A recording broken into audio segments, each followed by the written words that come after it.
আসসালামু আলাইকুম। ক্লাস 8 এর সুপ্রিয় শিক্ষার্থীবৃন্দ, আশা করছি প্রত্যেকে ভীষণ ভালো আছো এবং সুস্থ আছো। লার্নিং উইথ প্রিয়ার আজকের আয়োজনে তোমাদের জন্য থাকছে ইউনিট 3 এর লেসন 7 এবং আমাদের পেজ নাম্বার হচ্ছে 30। এর আগের ভিডিওতে আমি এই ইউনিটের লেসন 6 পর্যন্ত বিস্তারিত আলোচনা করেছি। সেই আলোচনাগুলো যদি তোমাদের দেখার প্রয়োজন বলে মনে হয় তাহলে আমার প্লেলিস্টে গিয়ে দেখে নিতে পারো এবং প্লেলিস্টের লিঙ্কটা তোমাদের সুবিধার্থে আমি কমেন্ট বক্সে দিয়ে রেখেছি। তো চলো আজকের আলোচনা শুরু করি। আমাদের আজকের যে লেসন সেটার নাম হচ্ছে a healthy and happy family. Healthy মানে হচ্ছে সুস্থ আর হ্যাপি মানে হচ্ছে সুখী। সো আমাদের এই লেসনটার নাম হচ্ছে একটি সুস্থ ও সুখী পরিবার। তো আমাদের মূল টাস্কটা শুরু হচ্ছে পার্ট এ থেকে এবং সেখানকার ইনস্ট্রাকশনে বলছে লুক অ্যাট দ্য পিকচার, অর্থাৎ ছবিটার দিকে দেখো, then ask and answer the questions about ইট।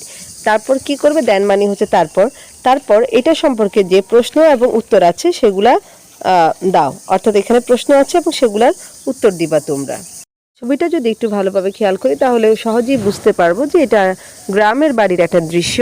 আমরা এই যে ঘরগুলার সাইজ দেখলেও বুঝতে পারছি যে এগুলো হচ্ছে গ্রামের বাড়ি, যেখানে গোয়ালে গরু আছে, একজন হচ্ছে গরুর থেকে দুধ নিচ্ছে, আর একজন মহিলাকে আমরা রান্না করতে দেখছি। এখানে টিউবওয়েল রয়েছে, এগুলো নিশ্চয়ই কোনো ধান বা এই জাতীয় কোনো শস্য হবে যা কিনা দুটো মুরগি খাচ্ছে। আশেপাশে অনেকগুলা গাছপালা রয়েছে, তাই না? তো আমরা এমনিতেই বুঝতে পারছি ছবিটা দেখে। তো এই নিয়ে আমাদের যে কোশ্চেনগুলো রয়েছে সেই কোশ্চেনগুলোর আনসার করব। তো দেখো, প্রথম যে কোশ্চেনটা সেখানে বলছে যে what do you see in the picture, অর্থাৎ এই ছবিতে তুমি কি দেখতে পাচ্ছ। উত্তরটা তোমরা এইভাবে লিখতে পারো যে I see I small village house which seems to be a middle class farmer's house.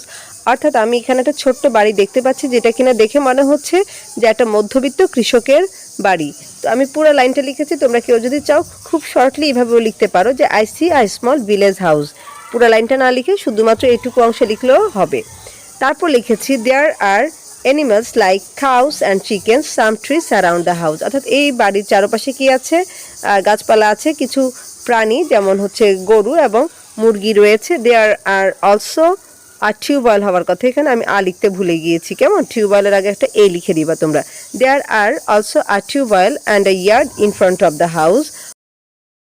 অর্থাৎ এখানে একটা টিউবওয়েল আছে এবং সামনে একটা উঠান রয়েছে, বা বাড়িটার সামনে একটা উঠান রয়েছে। A man is milking a cow in the cow shed, অর্থাৎ গোয়ালে একজন গরু দুধ দোহাচ্ছে। And a woman is cooking at the kitchen, এবং একজন মহিলা রান্নাঘরে রান্না করছে। তো এইভাবে করে 1 নম্বরের আনসারটা দিবা। তারপর দেখো 2 নম্বর প্রশ্নে কি বলছে। 2 নম্বরে বলছে যে how would you feel living in such a house, অর্থাৎ এই ধরনের একটা বাড়িতে থাকলে তোমার অনুভূতি কেমন হবে বা তোমার কেমন লাগবে এমন একটা বাড়িতে যদি তুমি থাকো। I would feel peaceful and relaxed living in such a house as it is quiet and close to nature. দেখো, I would feel peaceful and relaxed, অর্থাৎ আমি কি অনুভব করব? আমি খুব শান্তি বা প্রশান্তি অনুভব করব এরকম একটা বাড়িতে থাকলে, যেহেতু এটা কি খুব কোয়াইট এবং এটা প্রকৃতির কাছাকাছি। কোয়াইট মানে হচ্ছে নীরব। হ্যাঁ। এরপর 3 নম্বর প্রশ্নে বলছে where can you find this type of house, অর্থাৎ তুমি কোথায় এই ধরনের বাড়ি পেতে পারো। তো এটার উত্তর আমি লিখতে পারি এরকম, I can find this type of house in the countryside or rural areas, অর্থাৎ এই ধরনের বাড়ি আমি গ্রামে পেতে পারি। তো পরের অংশে আমাদেরকে আবার জিজ্ঞেস করলো যে why do you think so, তুমি এটা কেন ভাবছো, বা তুমি যে বললা যে তুমি গ্রামের বাড়িতে বা গ্রামে এই ধরনের বাড়ি পাবা, সেটা কেন ভাবলা।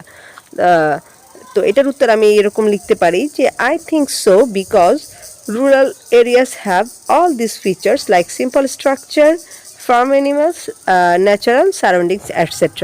আমি এটা ভাবছি কারণ হচ্ছে গ্রামের যে এলাকা বা গ্রাম অঞ্চলে এই ধরনের ফিচারগুলা বা বৈশিষ্ট্যগুলো দেখা যায়, যেমন হচ্ছে খুব সাধারণ যে গঠনের যে বাড়ি আমরা দেখলাম আর কি, খুব সাধারণ কাঠামো তৈরি ঘর, তারপর হচ্ছে গরু, ছাগল বা এই যে আমরা হাঁস মুরগি বা বিভিন্ন ধরনের অ্যানিমেল দেখলাম তাদের কথা লিখছে, এবং চারপাশে যে প্রাকৃতিক ব্যাপার স্যাপার যেমন আমরা গাছপালা দেখতে পেয়েছি। তো এই কারণে এই ন্যাচারাল সারাউন্ডিংস কথাটা এখানে উল্লেখ করলাম। ঠিক আছে, তো এইভাবে তোমরা আনসারগুলো লিখতে পারো। তবে তোমাদের মধ্যে থেকে কে এই ধরনের পরিবেশে থাকো, এরকম শান্তিপূর্ণ পরিবেশে থাকো, সেটা অবশ্যই কমেন্টে জানাবা। আর অবশ্যই তোমাদের বাড়িতে আমার দাওয়াত থাকবে, কি বলো তোমরা? হ্যাঁ।